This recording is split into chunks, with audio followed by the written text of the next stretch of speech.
Have you ever dreamed of sailing around the world? Many people have asked us how 5 young lads from Cumbria could afford to attempt such a trip. 4 years ago, a close family friend passed away at the age of 59. To us, he had been an action man role model, and his passing made us realise the fragility of life, pushing us to consider a drastic change in our own lives. We had realised that we couldn't just wait for our dreams to become a reality. We had to take action. During the process, we have lost others close to us, solidifying the reasons to chase our dreams sooner rather than later. However, we had some major issues that we would need to overcome to achieve this goal. Firstly, we would have to consider who would be foolish enough to come with us and build a team of adventurers that we could trust with our lives. Secondly, we would have to work out how we could afford to fund the journey and begin saving in order to reach our proposed budget. Finally, we would have to overcome a lack of experience and build skills as a collective that would allow us to complete the most challenging adventure of our lives. Rob, Sam and myself were instantly on board, so we approached our close friend and long-term member of the team, Ramsey, who took very little convincing. Outside Your Zone was 1 year old at this point, but it was time to get serious. Throughout the years of planning, there have been others who wished to join us, but as a result of various commitments, they decided to drop out, leaving us with only 4 members of the team. In February 2023, just before committing to buying a vessel, we stumbled upon a canal boat apprentice at Boat Life, who was blown away by our plans and couldn't say no to joining the team, as sailing around the world had been a dream of his own. Young Henry would be a great addition to the crew, and we instantly knew that he had the skills and the mettle to join us as we set off to live truly outside of our comfort zone. The necessity to raise such a substantial fund meant that we had to work hard, and the vision of sailing the 7 seas kept us committed to our full-time jobs. We purchased assets to use in adventures, such as the inflatable boats and motorcycles, that we could sell later on to add to the Round the World fund. These assets allowed us to develop the skills that would be useful on our mission. Despite this, we would all have to make sacrifices by reducing our expenditure, avoiding going out, and saying no to unnecessary breaks from our work schedules.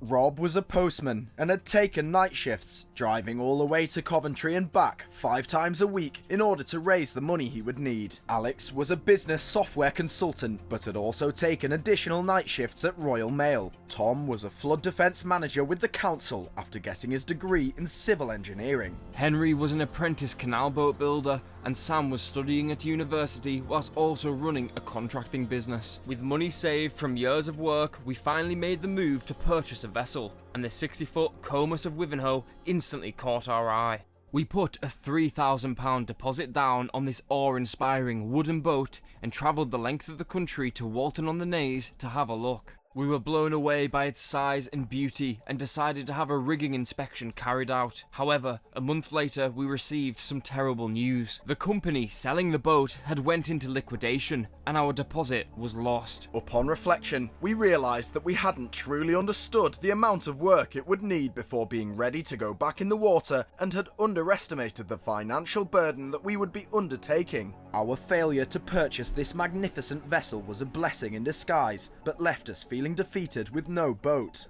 Here at OYZ, we don't give up, so we started the process of finding a new vessel more suitable for our needs. Our requirements were that it needed to have a pilot house to keep us safe in rough conditions. It also needed enough berths for all of our crew and be within our new budget of £27,000. In March 2023, after scouring the internet, we found a 38-foot Camper & Nicholson named Blue Spur that was on the Isle of Bute, Scotland. The team travelled up to the island to inspect the boat, and with the help of our new recruit Henry, we deemed it perfect for our voyage, so we took the plunge and handed over the cash. We then spent the year learning the ropes and building our sailing experience in the Firth of Clyde.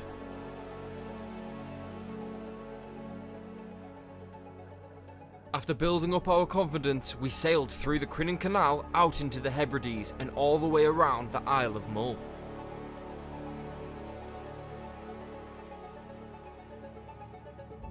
As our final challenge of the year, we then headed south to the Isle of Man before taking the Blue Spur back to our home port of Whitehaven for renovations. All of our motorbikes had seen thousands of miles throughout our missions, but as they had been carefully picked by Rob for their classic styles, they maintained enough value to contribute to the pot when we finally said goodbye. The inflatables, which allowed us to progressively get used to being exposed on the sea, had served us well, but we would also have to let them go. The house in Carlisle that we bought and piled all the boys in to live cheaply in aim of saving for the mission would also need sold, along with our cars, furniture and any clothes we wouldn't need along the way. They had done us well, but it was time for them to go and for the team to move on to the next great adventure. Now that the Blue Spur was moored up in Whitehaven, it was time to shed some weight, starting with some random items that we definitely didn't need on our travels around the world. Cheers, pal, enjoy. Cheers for that, mate. Thank you. Let's do it. Yes, let's. Thank you. There you Thank go. you. Oh, nice one, guys. Good on you. Thank you. Darling. I'll give you a hand out. Next was our remaining inflatable and the Johnson engine that had served us well but were now surplus to requirements. There's still some air, but I'm sure.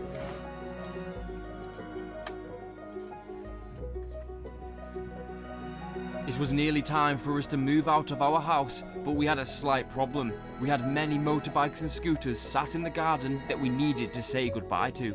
With a need to sell them quick, we dropped the prices on Facebook to incredible offers and sold them all in one day. Sad to see it go, the giggle. It's done all the boys really well. It's been up England's hardest roads and it's been crashed 3 times by the boys. Cheers, pal. Awesome. Sad to see it go, you know. Sad to see it go. Go on the boys, an Audi A1. The giggle is away. Get up. Perfect, coach. Okay, outside your zone, right? Outside your zone! Go on. Yeah, that'll do. Come on, that'll do. Here's the moment of truth.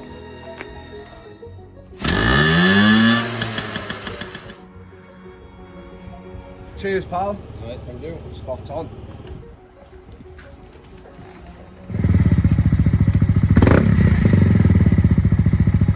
Get up.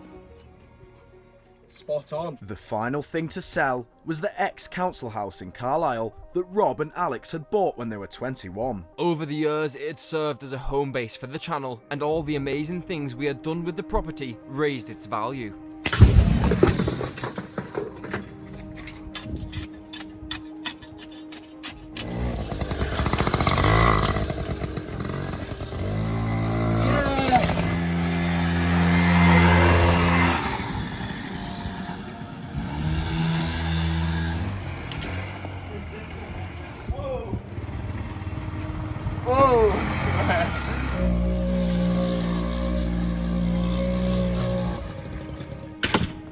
Me and Rob are finally signing away our house, cutting our ties to England and setting ourselves free to sail around the world.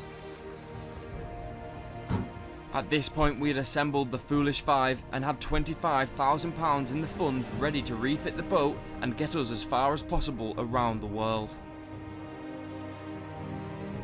After much research and debate, we settled on a route that would give us a variety of challenges and the opportunity to experience as many cultures as possible.